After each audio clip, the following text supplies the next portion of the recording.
Hello po sa Alice Kitchen. Gagawa po ako ng sinigang na ribs. Yung kalahati ibababad para sa barbecue. Ayan po siya.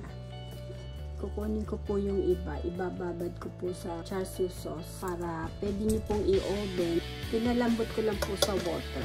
Ayan na po yung kalahati. Lalagyan po natin ng sibuyas, kamatis. Lalagyan ko po ito. Sinigang sa sampalok. Ito na po yung kamatis, malambot na siya. Ito po yung kamatis.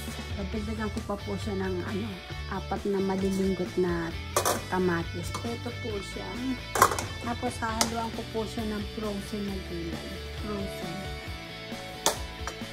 Ito naman po, lalagyan ko lang po siya ng char siu sauce. Tapos, pag po na-air fryer yun, lalagyan lang po nyo ng konting sarap po na. Konting paminta. Ito na po ilalagay kong bago. I-air fryer.